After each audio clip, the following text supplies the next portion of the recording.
Young property millionaires share their tips on how to break into real estate. If you're 35 or younger and have attended an auction in Sydney or Melbourne in recent times, then chances are you are well acquainted with the feeling of despair that accompanies these suburban circuses. The runaway prices in Sydney and Melbourne are largely out of the first home buyer's budget, and the homes often go to cashed-up investors or your parents, who may or may not be buying the property for you, depending on your good fortune. In Generation Less, How Australia is Cheating the Young, Jennifer Rayner argues that hers is a generation heading backwards. The property ownership dream has died, retirement is under threat, and insecure and casual work has replaced the job for life. I didn't doubt we'd continue the golden trend tracing back to the Great Depression, yet another Australian generation, to enjoy more wealth and opportunity than our parents did, she writes. I doubt it now.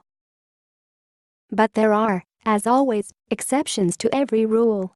In fact, in the property investment sector, in particular, a handful of young investors are bucking this trend with astounding successes.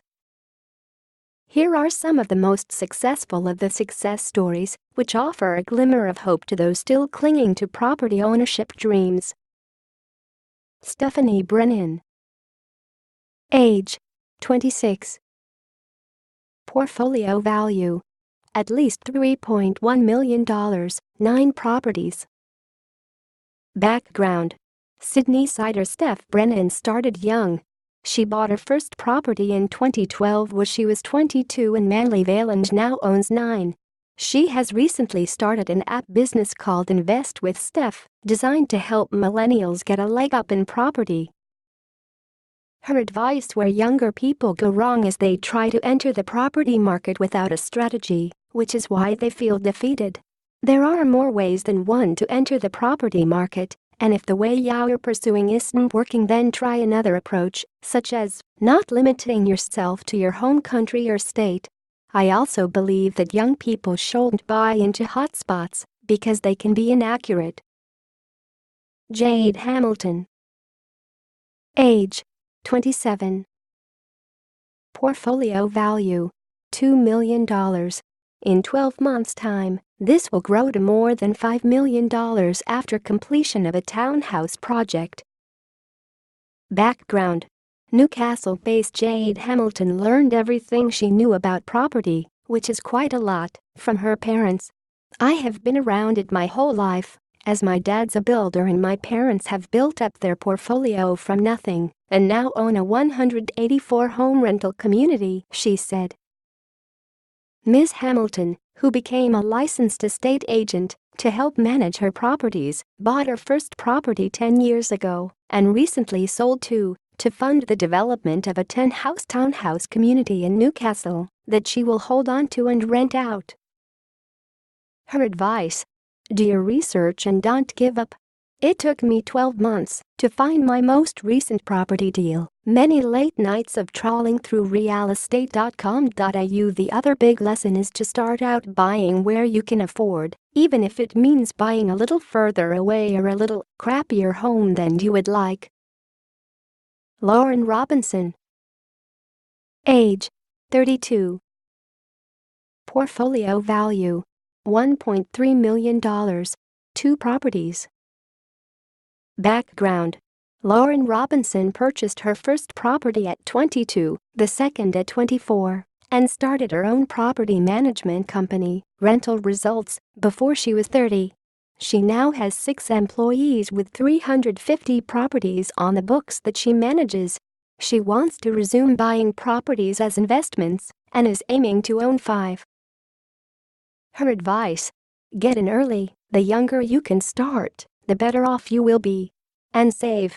So when I was living with my friends in share houses, I would always dream of buying my own property and having my own space, and that was a really good motivator. There are still lots of good deals in the market. You may have to start somewhere other than your dream location. Rag of Gold. Age: 28. Portfolio value: $20 million, 14 properties. Background: Raghav Goel grew up in New Delhi but moved to Melbourne when he was 17 and founded the Oz Property Group not long afterwards. Mr. Goel moved into property development because he could see the potential for enormous growth owing to tax concessions and the ability to leverage to build more wealth. Also, fundamentally, the immigration boom and limited supply of property seemed to be a certain driver for long-term growth, he said. His advice: recognizing limitations in experience and knowledge is crucial, and it's best to work with experts at the very beginning, albeit at a cost. Buy property, then hold, and if you can, ignore the temptation to sell.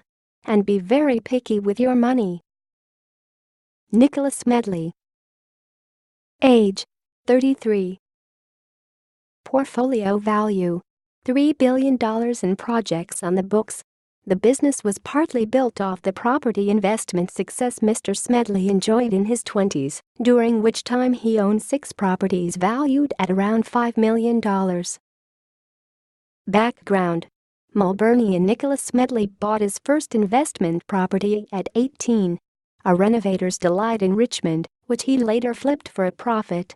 Mr. Smedley also co-founded property development company Stellar in 2006. When I started investing in property, there were far less banking regulations than there are today, so there's no doubt it's harder to do it than when I started, he said. All this being said, my business partner and I only started with $10,000 to invest into what is today a business with $3 billion worth of projects. His advice: stick to your principles. This isn't so much about emotional principles, but investment theories. The property must be close to amenities, social infrastructure, schools and trains. It is easy to spend money on the wrong projects, so if you are clear on your criteria from the outset, then this risk is eliminated.